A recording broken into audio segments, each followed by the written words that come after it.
സ്നേഹം നിറഞ്ഞ പ്രിയ രക്ഷിതാക്കളെ, വിദ്യാർത്ഥികളെ, ഈ വീഡിയോയിലൂടെ നമ്മൾ പരിചയപ്പെടുത്തുന്നത് സമസ്ത പാദവാർഷിക പരീക്ഷ 8ാം ക്ലാസ് താരീഖ് പ്രധാനമായും എന്തൊക്കെ കാര്യങ്ങൾ ശ്രദ്ധിക്കണം, ഏത് രൂപത്തിലാണ് ചോദ്യങ്ങൾ ഉണ്ടാവുക, എത്ര പാഠം പരീക്ഷയ്ക്ക് നമ്മൾ പഠിക്കണം എന്നീ വിഷയങ്ങളെല്ലാം ഉൾപ്പെടുത്തിയ വളരെ ഉപകാരപ്രദമായ നല്ലൊരു വീഡിയോ ആണ്. മുഴുവനായി തന്നെ കാണാൻ ശ്രദ്ധിക്കുക. നല്ല മാർക്ക് നേടാം, നഷ്ടപ്പെടുത്തി കളയരുത്. പ്രധാന വിഷയങ്ങൾ പറയുന്നതിന് മുമ്പ് ആദ്യം നമുക്കൊരു മോഡൽ ചോദ്യപേപ്പർ വായിച്ച് വിശദീകരിക്കാം. സാധാരണ വരുന്നത് പോലെ യോജിപ്പിക്കാം എന്നൊരു ചോദ്യമാണ് വന്നിട്ടുള്ളത്. 6 പ്രധാന ചോദ്യങ്ങൾ അതിലുണ്ട്. ഉത്തരം ഇടതുഭാഗത്തുണ്ട്. ഒന്നാമത്തത്, പ്രവാചകന്മാരിലൂടെ ഉണ്ടാകുന്ന അമാനുഷികമായ അത്ഭുതം, പതിവിനിക്ക് വിപരീതമായി നടക്കുന്ന അത്ഭുത സിദ്ധികൾ, അത് പ്രവാചകന്മാരിലൂടെ ഉണ്ടാകുമ്പോൾ മുഅ്ജിസത്താകും. നേരെ മറിച്ച് ഇനി അത് ഔലിയാക്കളിൽ നിന്നാണ് സംഭവിക്കുന്നതെങ്കിലോ, എത്ര വലിയ അമാനുഷികമായ പ്രവൃത്തിയാണെങ്കിലും ഔലിയാക്കളിൽ നിന്ന് സംഭവിക്കുമ്പോൾ അതിന് മുഅ്ജിസത്തെന്ന് പറയില്ല. മുഅ്ജിസത്ത് എന്നത് പ്രവാചകന്മാർക്ക് പ്രത്യേകമാണ്. ഔലിയാക്കളിൽ നിന്നാകുമ്പോൾ കറാമത്ത് എന്നാണ് പറയുക. രണ്ടാമത്തത്, മരണത്തിൻ്റെ മുമ്പുള്ള ആഗ്രഹപത്രമാണ് വസിയത്ത്.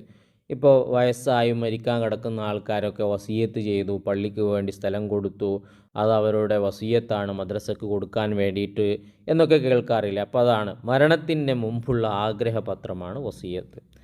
ഇനി ചേരമാൻ പെരുമാളിൻ്റെ പേരെന്താണ്? താജുദ്ദീൻ എന്നാണ്.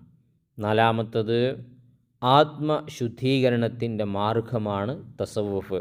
സൂഫിയാക്കൾ എന്ന് പറയുന്നില്ലേ, ആത്മശുദ്ധീകരണത്തിൻ്റെ മാർഗം, ഹൃദയശുദ്ധീകരണമാണ് തസവുഫിലൂടെ നടക്കുന്നത്. അഞ്ചാമത്തത്, ഡൽഹി ജുമാ മസ്ജിദ് സ്ഥാപിച്ചതാരാണ്? ഷാജഹാനാണ്. ആറാമത്തത്, ഡൽഹി സുൽത്താനേറ്റിൻ്റെ സ്ഥാപകൻ കുത്തുബുദ്ദീൻ ഐബക്കാണ്. പ്രധാന 6 ചോദ്യങ്ങളാണ്, പഠിച്ചു വെക്കുക. ഇനി രണ്ടാമത്തത് വായിക്കാം. പൂർത്തിയാക്കാം എന്ന ചോദ്യമാണ്.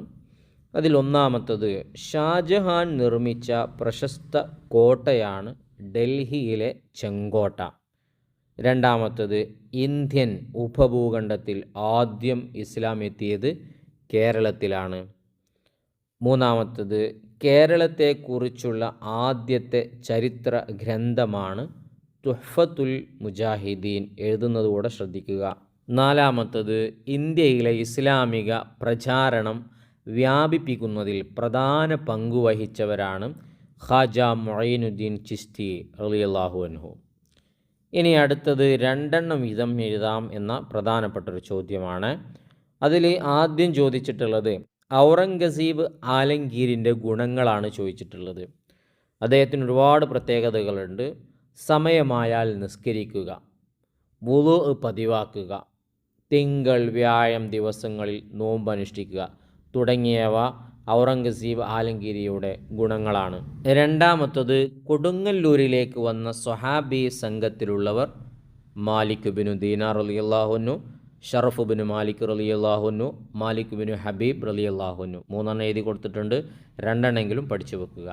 മൂന്നാമത്തത്, മഖ്ദൂമുമാർ കേരളത്തിൽ നടത്തിയ പ്രധാന പ്രവർത്തനങ്ങളാണ് മതപഠനം, സാമൂഹിക നവോത്ഥാനം, വിദ്യാഭ്യാസ പ്രവർത്തനം, വിദേശ അക്രമങ്ങൾക്കെതിരായ പ്രതിരോധം. ഇതൊക്കെ മഖ്ദൂമുമാർ കേരളത്തിൽ നടത്തിയ പ്രധാന പ്രവർത്തനങ്ങളാണ്, ഇടപെടലുകളാണ്. അടുത്തത് നാലാമത്തത്, ഉത്തരം എഴുതാം എന്ന ചോദ്യമാണ്. വായിക്കുന്നതിന് മുമ്പ് നല്ല നല്ല വീഡിയോകൾ സമയമെടുത്ത് നിങ്ങളിലേക്ക് എത്തിക്കുന്നതിൽ നിന്ന് പ്രതീക്ഷിക്കുന്നത് നിങ്ങളുടെ സ്നേഹമായ സബ്സ്ക്രൈബാണ്. ചെയ്യാത്തവരുണ്ടെങ്കിൽ ചെയ്യുക. ഒരു ലൈക്ക് ഇപ്പോൾ തന്നെ കൊടുത്തേക്കുക. ഉപകാരപ്പെടുന്നുണ്ടെങ്കിൽ താങ്ക്സോ അൽഹംദുലില്ലയോ ആമീനോ എന്തെങ്കിലും ഒന്ന് അവസാനം കമൻറ്റിൽ എഴുതി അറിയിക്കുകയും ചെയ്യുക. ഒന്നാമത്തെ ചോദ്യം, 1ാം സ്വാതന്ത്ര്യ സമരത്തിന് നേതൃത്വം നൽകിയ മുസ്ലിം ചക്രവർത്തി ആര്? ബഹാദൂർ ഷാ സഫറാണ്. നോട്ട് ചെയ്ത് വെച്ചോളൂ. രണ്ടാമത്തത്, അജ്മീർ ഖാജ റളിയല്ലാഹു അൻഹു തങ്ങൾ അന്ത്യവിശ്രമം കൊള്ളുന്നത് എവിടെയാണ്? രാജസ്ഥാനിലെ അജ്മീറിലാണ് അദ്ദേഹത്തിൻ്റെ മക്ബറയുള്ളത്. അന്ത്യവിശ്രമം എന്ന് പറഞ്ഞാൽ മക്ബറ, ഖബറടക്കപ്പെട്ടത് അവിടെയാണ്. മൂന്നാമത്തത്, ഇന്ത്യയിലെ ആദ്യത്തെ പള്ളി ഏത്? അത് സ്ഥിതി ചെയ്യുന്നത് എവിടെ? ചേരമാൻ മസ്ജിദാണ് സ്ഥിതി ചെയ്യുന്നത്, കൊടുങ്ങല്ലൂരിലാണ്. നാലാമത്തത്, പൊന്നാനിയിലെ വലിയ പള്ളി സ്ഥാപിച്ചതാരാണ്? സൈനുദ്ദീൻ മഖ്ദൂം 1 പൊന്നാനിയിലെ വലിയ പള്ളി സ്ഥാപിച്ചത്. അഞ്ചാമത്തത് ഇമ്പോർട്ടൻ്റ് ആയിട്ടുള്ള ചോദ്യം, സൂഫിയാക്കൾ എന്ന് പറയുന്നു ആർക്ക്? ലൗകികമായ സുഖങ്ങളെ ത്യജിച്ച് അള്ളാഹുവിന് വേണ്ടി ജീവിതം സമർപ്പിച്ചവരാണ് സൂഫിയാക്കൾ. ശ്രദ്ധിക്കുക, ലൗകികമായ സുഖങ്ങളെ അഥവാ ദുനിയാവിൻ്റെ സുഖങ്ങളെ ത്യജിച്ച് അതിനെ ഒഴിവാക്കി അള്ളാഹുവിന് വേണ്ടി ജീവിതം അങ്ങ് സമർപ്പിച്ചവരാണ് സൂഫിയാക്കൾ. ഇനി അഞ്ചാമത്തത് വ്യക്തമാക്കാം എന്ന ചോദ്യമാണ്. 5 പ്രധാന ചോദ്യങ്ങളാണ് അതിൽ വരുന്നത്. നമുക്ക് വായിക്കാം.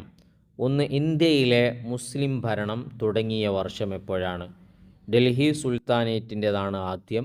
1206 അവരുടെ തുടക്കം.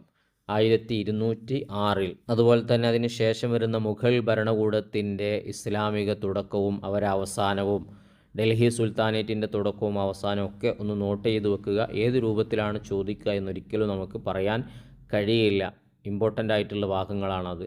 രണ്ടാമത്തത്, മലബാറിലെ മക്ക എന്നറിയപ്പെടുന്ന സ്ഥലം ഏതാണ്? പൊന്നാനിയാണ്. അതാണ് മലബാറിലെ മക്ക. മൂന്നാമത്തത്, കേരളത്തിൽ എത്തിയ ആദ്യ സൂഫി ആരാണ്? അലിയുൽ കൂഫി റഹിമഹുള്ളയാണ് കേരളത്തിലെ ആദ്യത്തെ സൂഫി.